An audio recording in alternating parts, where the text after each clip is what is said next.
Assalamualaikum warahmatullahi wabarakatuh. Bertemu lagi dengan saya Rudi Asari di program podcast Kata Demi Kata Surat Kabar Digital.com. Tentunya dengan para wakil rakyat DPRD Kota Banjarbaru. Hari ini Ketua DPRD Kota Banjarbaru di akhir tahun. Assalamualaikum. Waalaikumsalam. Soal fungsi pengawasan. Tentunya banyak hal yang sudah terjadi sepanjang 2022 ini. Apa yang DPRD lihat?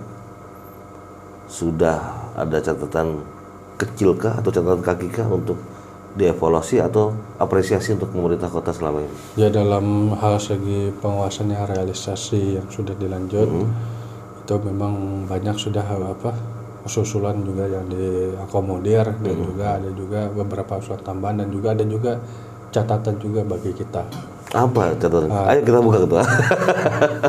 Ya, catatan itu ya maksudnya ya ya realisasi atau belanja. Masih belum sempurna atau seperti apa? Ya, pertama kan terkait dengan realisasi belanja karena di 2022 ini memang agak sedikit terlambat ya dibanding tahun kemarin. Begitu. Belanja fisik, terutama belanja fisik ini agak lambat. Mudah-mudahan itu bisa catatan diperbaiki untuk dipercepat. Apa alasan eksekutif mengenai hal itu? Kenapa terjadi keterlambatan? Ya, itu macam-macam alasannya seperti gara-gara sistem yang berubah. Oke. Sistem yang berubah dan juga ada perubahan sistem itu agak lambat. Mudah-mudahan itu bisa diatasi di tahun depan supaya tidak cepat tidak menjadikan keterlambatan lagi ya dalam hal pembangunan ya, fisik. mudah-mudahan itu dalam realisasi fisik itu biasanya pertengahan tahun itu sudah jalan. Semestinya Ini kan sampai sekarang juga ada yang masih belum. Nah, jangan di akhir tahun itu berlomba-lomba untuk menyelesaikan. Nanti kalau lomba-lombanya untuk menyelesaikan, nanti ya takutnya tersalah kecolongan kan. Betul. Nah, bagus itu memang yang bagus secara pandang itu di pertengahan, di awal tahun sampai akhir ini mengerjakan sisa. Iya betul. Nah, bukan untuk mengerjakan mulai dari awal ditumpukan ke akhir. Akhirnya terburu-buru dan tidak sesuai. Riskan, bukan tidak sesuai tapi agak riskan karena itu buru-buru ya kan. Betul. Namanya realisasi itu memang jadi catatan tapi ya itu kalau saya lihat memang ada satu perbaikan lah yang lain, terutama adalah yang segi transparan sudah mulai terbuka dalam sistem pengadaan di Banjarbaru ini. Nah, tapi itu kan bicara infrastruktur atau fisik. Nah, tapi ada hal yang mungkin tidak dalam hal misalkan gedung atau apa. Saya menarik teringat persoalan lain itu ya, bicara soal stunting juga Ketua kan masih belum, masih dalam tahap proses kan. Saya juga masih melihat pemerintah juga terus bekerja dalam hal stunting. Nah, DPR juga sendiri dalam ini melakukan apa sudah soal stunting itu? Ya, ini memang stunting di Banjarbaru kalau saya melihat sudah ada upaya-upaya untuk pemerintah kota dalam ini Disdaluk untuk menurunkan angka stunting. Ini terlihat dari angka stunting Banjarbaru ya, meskipun agak lumayan tinggi karena itu keseluruhan provinsi, tapi agak rendah dibandingkan daerah kabupaten lain. Nomor 2 katanya terendah Sekalsel. Ya, setelah Tanam Bumbu. Oke, tapi itu untuk prestasi Sekalsel, tapi dalam capaian di Banjarbaru sendiri itu masih dianggap masih tinggi ya Ketua? Ya, itu tinggi karena memang stunting ini harus melibatkan pemerintah provinsi ya, harus pemerintah lain bekerja sama karena penurun stunting ini harus kolaborasi pemerintah kota, pemerintah provinsi. Oke. Ya, dalam hal ini harus ada turun aktif juga bersama-sama kegiatan untuk mengawasi kegiatan gizi ya, kesehatan. Tapi itu sudah disampaikan pada saat bertemu dengan eksekutif. Sudah. DPR. Itu sering kita koordinasi, termasuk juga pihak provinsi sudah sering. Tapi ya memang stunting ini memang tidak hal yang mudah ya untuk diselesaikan dalam waktu yang cepat. Banyak karena juga butuh perawatan juga yang insentif dan juga pengecekan yang rutin dan juga diakses dengan infrastruktur yang bagus dengan terkait posyandu yang ada di lingkungan warga.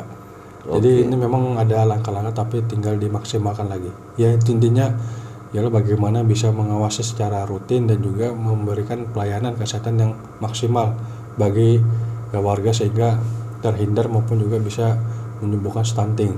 Betul. Ya, oke.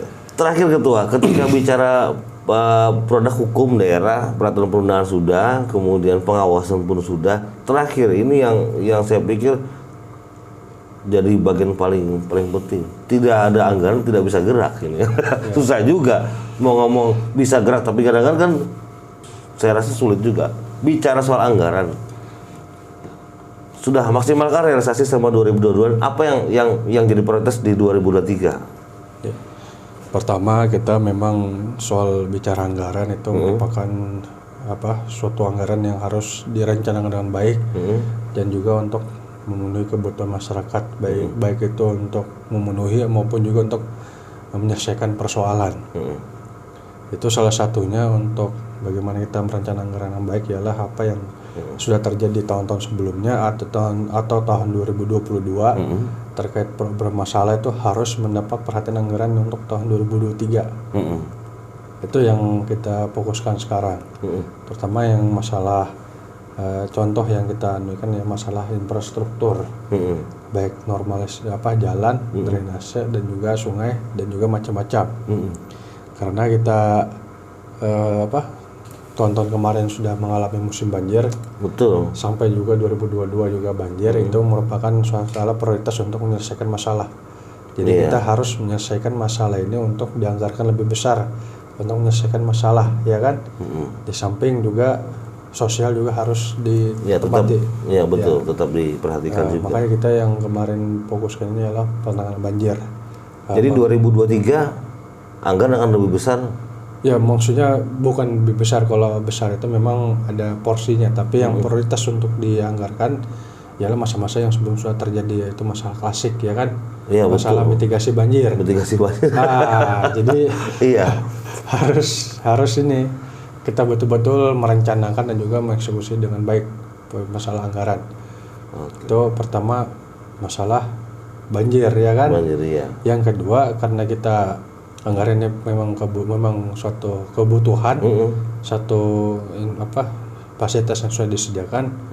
Karena kemarin tuh memang tahun ini kita sudah ditetapkan jadi ibu kota, jadi otomatis kita harus memfokuskan untuk pengembangan ibu kota.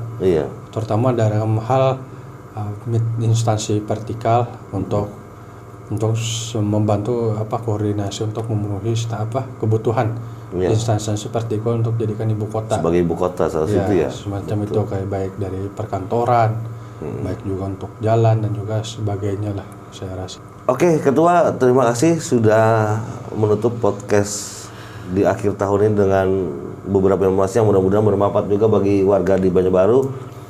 Mudah-mudahan kita Banjarbaru menjadi langkah awal 2023 sebagai ibu kota, Ketua, ya, dan menjadi kebanggaan masyarakat Kalimantan Selatan juga. Ketua, sampai jumpa di tahun 2023. Sukses terus, tetap kawal dan selalu ingat apa yang jadi permasalahan warga selalu dilantarkan di gedung parlemen. Sampai jumpa di podcast tahun 2023. Salah hilap kami mohon dimaafkan. Wassalamualaikum warahmatullahi wabarakatuh. Salam kata demi kata. Sampai jumpa.